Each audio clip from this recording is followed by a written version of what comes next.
রাজনীতির খবর। 22শে জানুয়ারি গতকাল রামলালার প্রাণ প্রতিষ্ঠা করেন প্রধানমন্ত্রী নরেন্দ্র মোদী। অযোধ্যায় রাম মন্দিরে 22শে জানুয়ারি কেন্দ্রীয় সরকার ঘোষণা করেছিল অর্ধ দিবস ছুটির। আর আজকে 23শে জানুয়ারি জাতীয় ছুটি নয় কেন, এই প্রশ্ন তুললেন আজকে নেতাজির মূর্তিতে মাল্যদান করে মুখ্যমন্ত্রী মমতা বন্দ্যোপাধ্যায়। কৌশলে বাঙালি আবেগ অস্মিতা জাগিয়ে দেওয়ার চেষ্টা।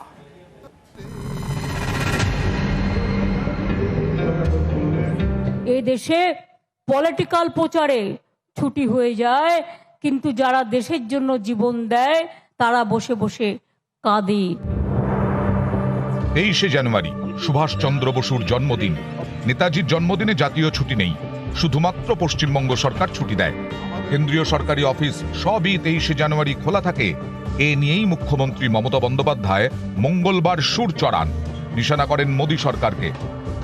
তার জন্মদিনটা আমি 20 বছর ধরে চেষ্টা করেও একটা ছুটির দিন হিসেবে, জাতীয় ছুটির দিবস হিসেবে ঘোষণা করতে পারিনি। আমি ক্ষমা প্রার্থী, আমি লজ্জিত। এ দেশে পলিটিক্যাল প্রচারে ছুটি হয়ে যায়, কিন্তু যারা দেশের জন্য জীবন দেয় তারা বসে বসে কাঁদে। ছুটির তালিকায় এবছর নতুন একটি তারিখ যোগ হয়েছে। 22শে জানুয়ারি রাম মন্দির উদ্বোধন, রামলালার প্রাণ প্রতিষ্ঠা। এই উপলক্ষে এবার 22শে জানুয়ারি দেশ জুড়ে হাফ ছুটি ঘোষণা করে দেয় মোদী সরকার। নরেন্দ্র মোদী রামলালা প্রাণ প্রতিষ্ঠার পরে গেরুয়া শিবির প্রচার করছে একটা নতুন যুগের শুরু হলো। सियावर रामचंद्र की जय। आप सबको प्रणाम, आप सबको राम राम।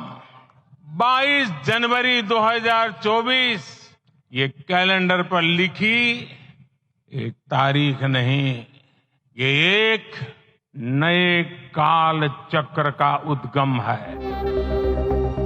সোমবার প্রধানমন্ত্রী নরেন্দ্র মোদীর মুখে রাম নাম, আর মঙ্গলবার মুখ্যমন্ত্রী মমতা বন্দ্যোপাধ্যায় দিলেন নেতাজি আবেগে শান।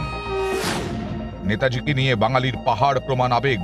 পর্যবেক্ষকদের একাংশের মতে নেতাজিকে ঘিরে বাঙালির এই আবেগ এবং অস্মিতাকে কৌশলে উস্কে দেওয়ার চেষ্টা করলেন মমতা বন্দ্যোপাধ্যায়।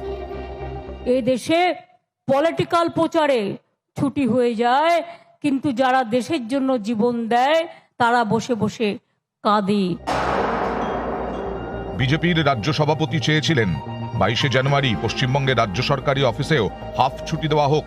এই আবেদন জানিয়ে মুখ্যমন্ত্রীকে তিনি চিঠিও দেন, কিন্তু নেতাজির জন্মদিনে জাতীয় ছুটি দেওয়া হোক এই আর্জি জানিয়ে কি কেন্দ্রীয় সরকারকে কোনো চিঠি লিখেছেন সুকান্ত মজুমদার? প্রশ্ন তুলেছে তৃণমূল। নেতাজি ছুটি হবেন কিনা সেই আগামী দিনে বাংলার মানুষ সহ দেশের মানুষ ঠিক করবে, কিন্তু নেতাজি কর্মবীর ছিলেন। নেতাজি যদি জীবিত থাকতেন উনি ছুটির কথা বলতেন না, এটুকু আমার বিশ্বাস। নেতাজি কাজ করাতে বিশ্বাস করতেন। 22শে জানুয়ারি কেন্দ্রীয় সরকারি অফিসে হাফ ছুটি ঘোষণা করে মোদী সরকার। এক ধাপে গিয়ে বিজেপি শাসিত রাজ্য উত্তরপ্রদেশ, মহারাষ্ট্র এবং গোয়ায় রাজ্য সরকারি কর্মীদের পূর্ণ দিবস ছুটি দিয়ে দেওয়া হয়।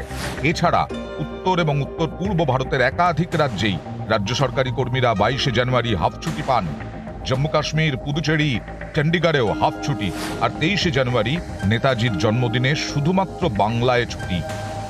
নেতাজি একটা পোর্ট আর ডকের নাম ছিল, সেটাকেও চেঞ্জ করে দেওয়া হয়েছে। মঙ্গলবার রেড রোডে নেতাজির জন্মদিন পালন করেন মমতা।